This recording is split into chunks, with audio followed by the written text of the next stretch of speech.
এই মহতী অনুষ্ঠানে বিদ্যালয়ের পক্ষ থেকে প্রতিনিধিত্ব করতে পেরে নিজেকে অত্যন্ত সৌভাগ্যবান বলে মনে করছি।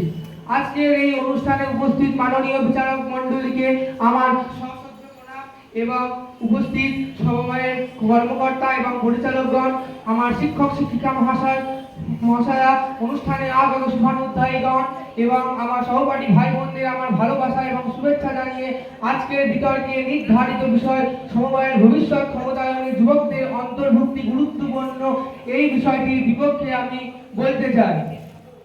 বিষয়টির বিপক্ষে বলতে গিয়ে প্রথমেই আমি বলবো, মাননীয় মডারেটর অনেকেই মনে করেন যে তরুণরা এলে সমবায় খুব রাতারাতি উন্নত হয়ে যাবে, কিন্তু সমবায় কোনো কর্পোরেট অফিস বা স্টার্টআপ ব্যবসা নয়, শুধুমাত্র ল্যাপটপের স্ক্রিন থেকে আর আধুনিক বুদ্ধিকে কাজে লাগিয়ে তাকে চালনা করা যাবে।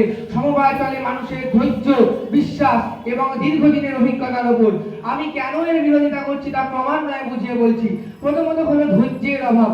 আজকের যুব সমাজ ইনস্ট্যান্ট কফি এবং 2-1 মিনিটের শর্টস বা রিলসের যুগে বিশ্বাসী। তারা খুব দ্রুত ফল পেতে চায়, আজ বিনিয়োগ করলে তারা কালই তার লাভ দেখতে চায়। কিন্তু সমবায় হলো একটি দীর্ঘমেয়াদী প্রক্রিয়া, এখানে রাতারাতি বড় লোক হওয়া যায় না। সমবায় হলো একটি বটবৃক্ষের মতো, বছরের পর বছর ধরে তাকে লালন পালন করতে হয়, যা আজকের যুগে তরুণদের সাথে কোনোভাবেই খাপ খায় না। দ্বিতীয়ত হলো অভিজ্ঞতা। আজকের যুগের তরুণের অভিজ্ঞতা বড়ই কম।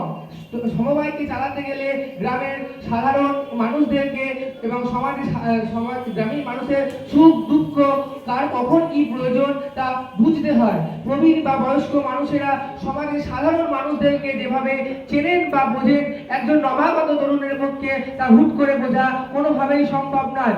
সমবায়ে পারস্পরিক বিশ্বাস না থাকলে একদিন পুরো সমবায় ভেঙে পড়তে বাধ্য।